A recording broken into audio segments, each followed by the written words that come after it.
The Master Mev. Chapter 18. Appealing Danger.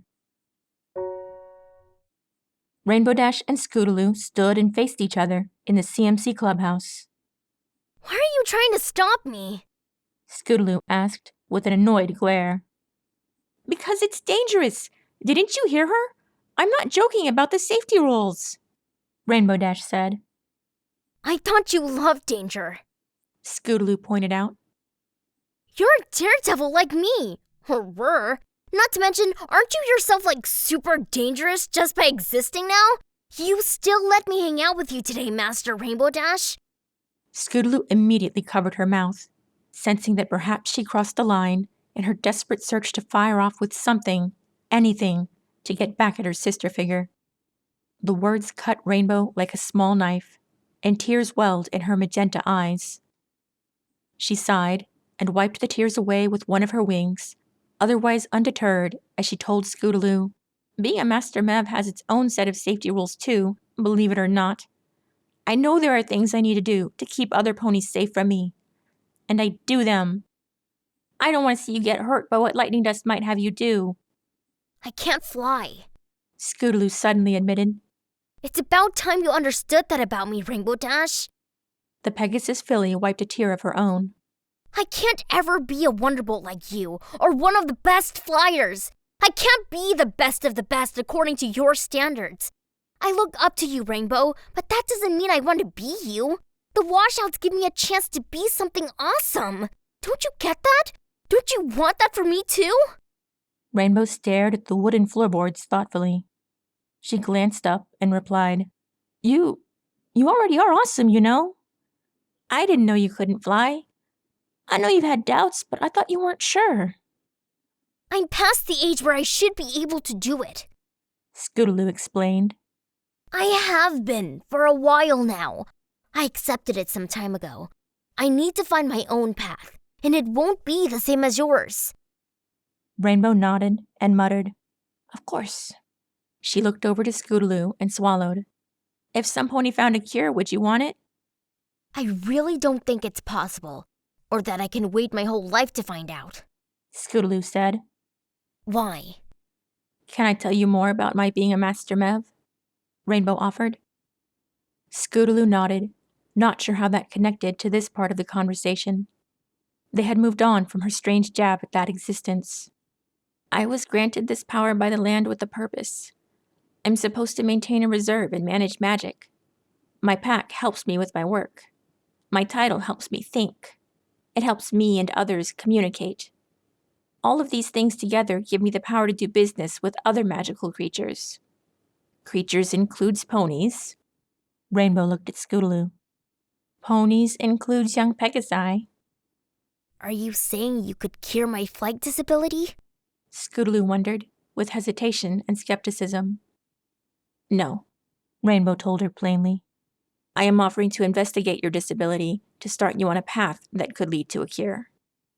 And if I decline this offer? Scootaloo asked, without looking Rainbow in the eye. My business is my business, the Master Mev said coolly. But as for you, nothing will change. Then we're right back where we started, aren't we, Master Rainbow Dash? Scootaloo pointed out. I don't know about this offer, but right now, I know that I want to perform for the washouts, with or without your approval. I know that I can't fly today or tomorrow, and that I have a chance in this moment to do something important to me. I'm my own foal now, and you can't stop me. Rainbow nodded and didn't say anything for a few moments, as she gathered her thoughts, trying to figure out what she could do to stop Scootaloo from doing something she'd regret. A warning, then. I'm afraid you're going to get hurt. As in, seriously hurt. Like bandaged up, unable to move, drinking through a straw kind of hurt. She shifted into a strange melancholy Scootaloo rarely saw from her mix of idol, friend, and sister, as she said, I remember what it was like being with lightning dust. We were an unstoppable team, just like Spitfire wanted. She thought lightning dust pushed herself harder than I did. Did she? Scootaloo asked. Rainbow nodded and reluctantly admitted, Yeah, she did. She took a breath and tilted her head as if to look up at the ceiling with her eyes closed. I wanted so badly to be good enough for Spitfire, to be that best of the best I saw in the Wonderbolts. Scootaloo watched and listened as Rainbow lifted herself into a hover. So fine, I would push myself harder to get there. I was willing to try something reckless, push myself a little more. The older Pegasus touched back down to the floorboards and gave Scootaloo a harsh look. That decision put my friends in danger. Scootaloo looked away from Rainbow, not saying anything, and Rainbow herself looked away to the wall in shame. They could have been that drinking through a straw seriously hurt or worse, and Lightning's response to that was that she didn't care since it all worked out. Well, it did, right? Scootaloo retorted. Work out. It's not like you've never been reckless before that. I know, Rainbow replied. She reached out to touch a hoof to Scootaloo's shoulder, but the younger pony tensed. I know. But that's when I saw my line, Scoot. A line I never even knew I had. She put her hoof back to the floor, and her gaze peered down again. I would not push myself at that cost. If you go to the washouts, if you go to Lightning Dust, you'll find some pony every bit as intense and thrilling as you hope she is, and then some. But that doesn't mean you'll find what you want from this moment in front of you. With fiercely narrowed eyes, Scootaloo replied, You don't know anything about what I'll find or what it's like to be where I am. But I do when it comes to Lightning Dust, Rainbow insisted. This isn't just about her. I can't fly, but I can do stunts. Guess what the washouts are about? Stunts. It's called opportunity.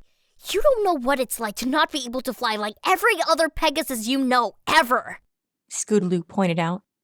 Not just a week because you got hurt or a day because some monster took your magic. No, every day. You don't know anything about that, and all the expectations from ponies like you that come with it.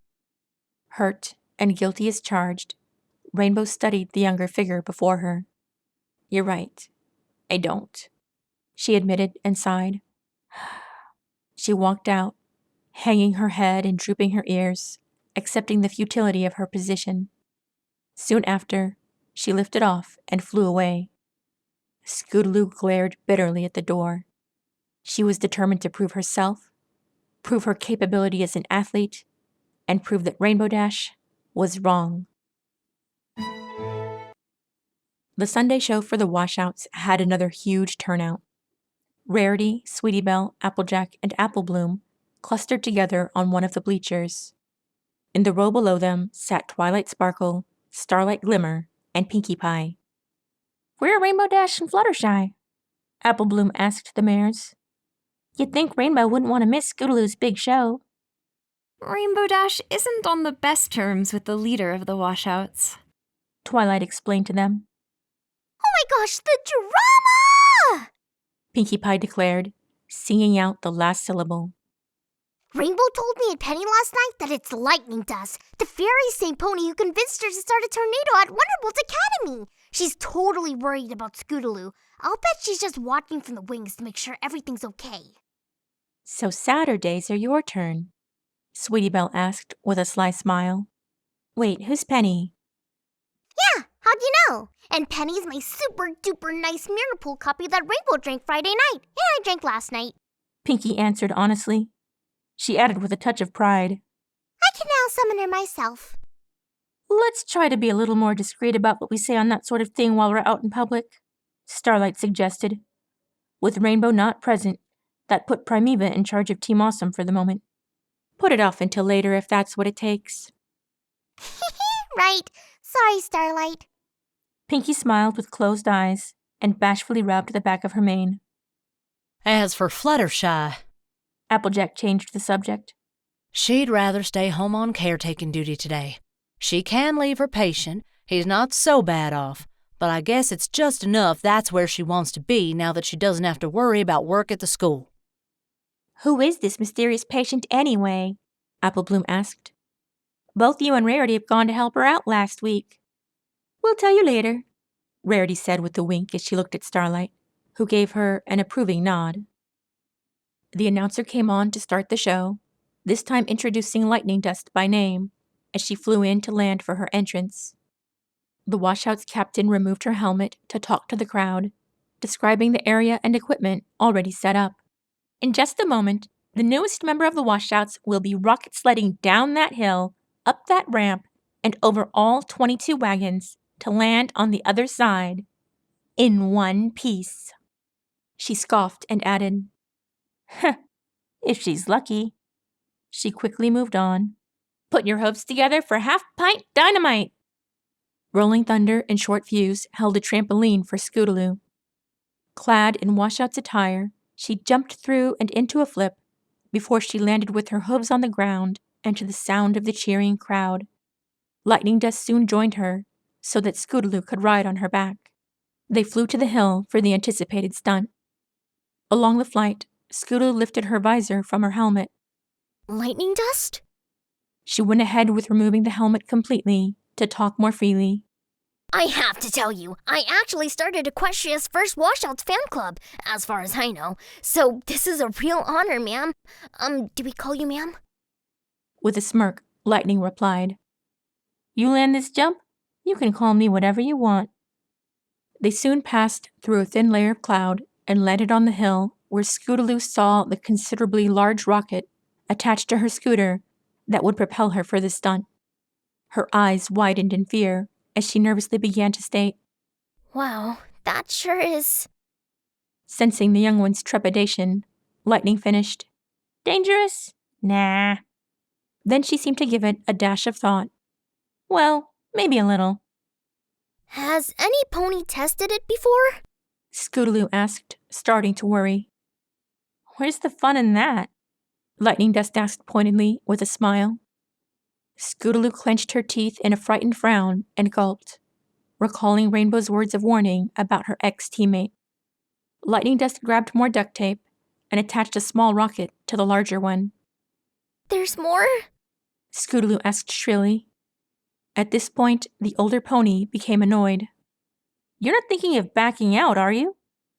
No! Scootaloo immediately denied, then cast her eyes to the ground as she admitted, I'm just thinking about drinking through straws. Lightning Dust knew what that meant, even if she hadn't been in the clubhouse where Rainbow and Scootaloo confronted each other. She remembered Spitfire always gave a speech about safety rules, with an emphatic, loud warning that included such an example. No doubt Rainbow Dash put that idea in this Pegasus filly's head. She had no sympathy for such a fear. With a disapproving expression and irritated voice, Lightning asked, "Are you the president of my fan club or not?" Of course! Scootaloo insisted. It's just... Before she could finish the thought or the words, Lightning was in her face. "You wouldn't want to get impeached for dishonoring my wishes, would you?" Is that a thing? Scootaloo was now confused on top of her growing apprehension. Lightning Dust's forelimbs grabbed Scootaloo without another word and plopped the Pegasus filly onto the scooter. The mare quickly and firmly put the helmet back on Scootaloo as well. "Light it up!" she yelled from the top of the hill. Fire surged upward into each of the 22 wagons waiting down at the main field. In that moment, it dawned on Scootaloo that she was literally staring into a line so much like the one Rainbow described from her own experience. Okay, now I am thinking about backing out. She admitted. "Too late." Lightning Dust growled with eager fierceness and pressed a red button. The rocket shot forward at a high speed. Scootaloo whimpered as the scooter approached the ramp, shooting her even higher, ever so high. Lightning Dust looked on at the scene from the hill. A familiar rainbow blur swished over her, wind sweeping over her mane. The tremendously fast blur followed the same path as the rocket-attached scooter, just above the ground and up the same ramp, catching up to the frightened filly. Rainbow Dash grabbed her young friend off the rocketing scooter, pulling her to safety. Cradling Scootaloo in her forelimbs, Rainbow gave a small smile before saying, "I know I was supposed to let you make your own decisions, but that doesn't mean I can't swoop in and save you from time to time." She winked and smiled again. The younger Pegasus smiled back and the two nuzzled. Rainbow landed near the ramp by the wagons. Hovering not far above that point was Short Fuse as he extinguished the fire on the closest wagon to the ramp. "Rainbow Dash!" Lightning flew in, clearly irked. "You didn't let her finish the stunt!" "In case you didn't notice," Rainbow pointed her hoof with a glare, "she was in serious danger!" Yeah! Scootaloo added her voice and similar expression, standing firmly next to Rainbow. I started having second thoughts, and you knew that, and you still put me on that scooter. Lightning Dust growled and glared right back, before finally saying, "Fine, I'm sorry. Now just get off our field for the show." "Gladly," Rainbow said. "Come on, Scoot, let's go." Scootaloo silently complied and threw off the washout's attire. The pair found a small clearing off the field and far enough away from the show to talk again. I'm sorry, Rainbow Dash. Even after everything you told me, I still didn't want to believe that I was putting myself in that kind of danger. Or that Lightning Dust was who you said she was. She didn't care about me being scared or putting me in danger.